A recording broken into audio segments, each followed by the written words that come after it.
Hey everyone, it's Lisa Stens from Lisa's Creative Corner. Today is day 20 in the Creative Design Team's Love Your Stash Challenge. This week we're highlighting kits from our stash that we haven't used yet. So I pulled out a couple of my Craft with Heart kits, which are really fun subscription kits. And there's a card making one and a scrapbooking one, and I get both. And this one that I pulled out is the September through December 2020 kit, and I have used some of the cards in it, but I haven't made them all. So I'm going through the kit right now to see which cards I still have left to make that I haven't quite made yet, and I decided that I'm going to work on 2 of the cards for my video. Now the cool thing is that you get 2 cards for each design.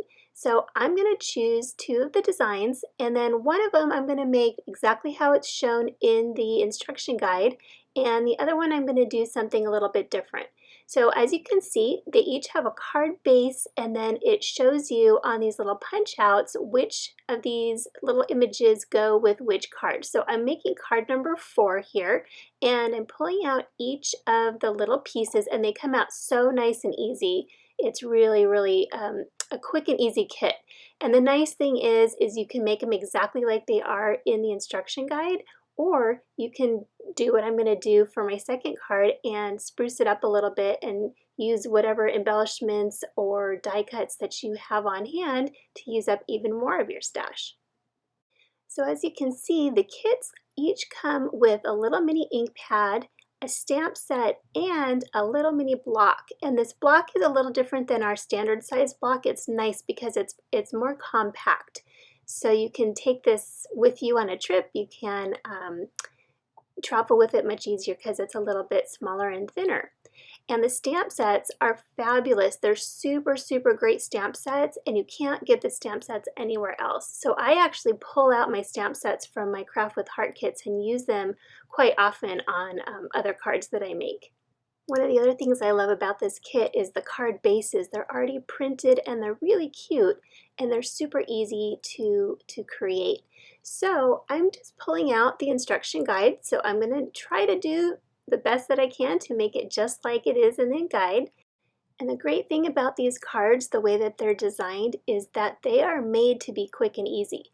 These cards you can make in less than 5 minutes because everything's pretty much done for you except for the stamping, which is nice because you can choose your sentiment. Everything else is done. There's not a whole lot of stamping involved.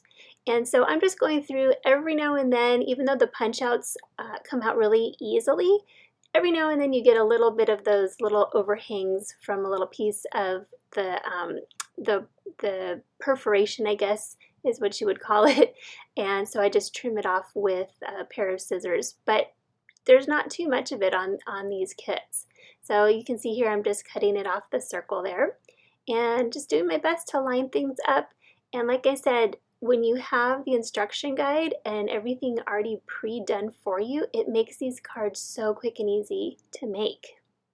Sometimes I'll pull out my Craft with Heart kits, either the scrapbooking kits or the card making kits, and I'll just bring them down if I'm watching a TV show or something, because there's not a whole lot of thinking involved, and it's just something fun to do while you're even at a crop or just to take with you on a trip.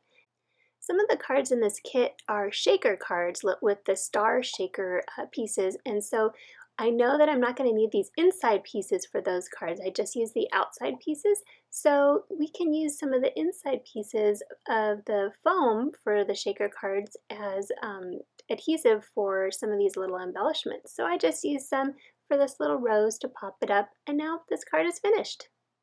So I'm going to go ahead and set that aside and work on the second card. And this one I'm going to do similar to the design on the first card, but I pulled out some of these die cuts that I had in my stash from, I believe that these images came from the Flower Market Cricut cartridge. Sometimes when I'm cutting things for different projects and I don't end up using them, I put them in a little container just for things like this, where I might need a die cut, but I don't need anything specific, and I can just kind of dig through it and pull out what I have. And I think these flowers and the leaves are going to work perfectly. So I decided to use a different sentiment on this card, and I love this one that says hello there. This can be used for anything. I can send it to a friend just for fun, or just keep it in my stash for when I need to send a card. So I'm inking it up and I'm going to put it on the foam that comes with it to get a cleaner stamped image. Then I'm just going to lay all the pieces out on the card base just to kind of figure out where I want everything to go. And like I said before, I decided that I wanted to start off with the basic design of how the original card was and then add a few more embellishments to it. So I'm going to go ahead and adhere this sentiment exactly where it was on the first card, and then I'm going to attach the die cuts just like I did earlier. And then once I had those down, I'm going to go ahead and attach some of these little sprigs that I had already die cut from the Flower Market Cricut cartridge. These little flowers that were already die cut are from a piece of French vanilla cardstock, I believe, and I'm inking up the edges. I started out inking up the edges of these flowers with some toffee ink and thought it was a little bit too light, so I went back with some espresso ink to darken it up a little bit. Might be a little bit too dark right now, but I think I'm going to balance it out with some sparkles that I have that are a little bit of a darker brown. So I'm just kind of playing with these. I like to curl down the edges of these flowers with my fingernail and then curl them up. So they have a little bit of dimension to them. And then I'm just adhering the little layers together with some liquid glue. I adhered the center of the flower, which is a little circle cut from Espresso Cardstock, and later on you'll see that I ended up covering up that espresso circle with one of the little brown gems that I had. After I adhered those two flowers, I went ahead and took some of those sprigs that I had die cut already, and I'm just sort of tucking them in underneath to make this bouquet a little bit fuller. I added two of the little tiny flowers, which I think were supposed to be part of the larger white flower, and I decided to keep them separate and just add two tiny little flowers to the card as well. And then you saw those old brown gems that I found in my stash that I could have used this on my video last week when we were highlighting our embellishments from our stash. But I think the theme this month is to just use everything in your stash that you can find, and I'm really actually enjoying this challenge because I've used so much of my stash and all kinds of things. So these brown gems were one of my favorite things, and the best way that I found to adhere them is by using a piercing tool. If you take the piercing tool like you can see right here and just tuck it underneath on the little carrier sheet, it lifts off so much easier than if you try to use your finger or your fingernail or even the tip of your scissors. This is where I decided that I needed to really use a big gem on top of that larger flower, just to make it coordinate with the little flowers. And it fits perfectly, so you don't even know that I have that little brown circle underneath. I decided to use a few more of these smaller sparkle gems just to add a little bit of balance to the card with some more brown. And I think this worked out okay and finished off the card nicely. So now you can see the two cards side by side. The one on the right is the quick and easy one, and the one on the left is the one where I added a few more embellishments from my stash. I actually love both versions and can't wait to use them. Now I'm going to go ahead and move to the second card design, which is card number 5 from this Craft with Heart pack. And I am just in love with the card bases for this card. Aren't they beautiful? The design is just so pretty. So I'm folding the card bases in half and using my fingernail to just make a nice crease. Sometimes if I don't have my bone folder handy and I'm too lazy to go get it, I'll just use my fingernail and it works out fine. So I'm punching out the little pieces for this card, and then I'll set them aside while I do the stamping. And it looks like this one uses the word thanks from the stamp set, so I'm going to go ahead and pull that one off and put it on that block, ink it up and stamp it on that little banner shape that I punched out. And then I'll start putting the card together.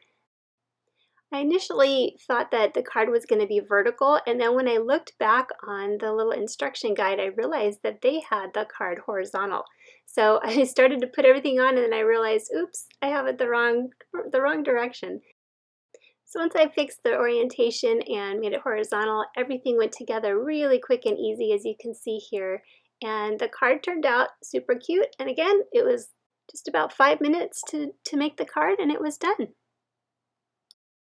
Now I'm going to do the other version, and I went back into my stash and realized that I had some more fun die cuts that I wanted to use.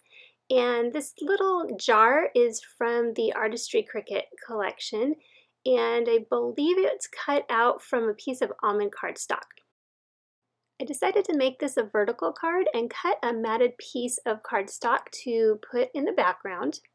And I'm using the stamp set that is actually from the May through August 2020 subscription box.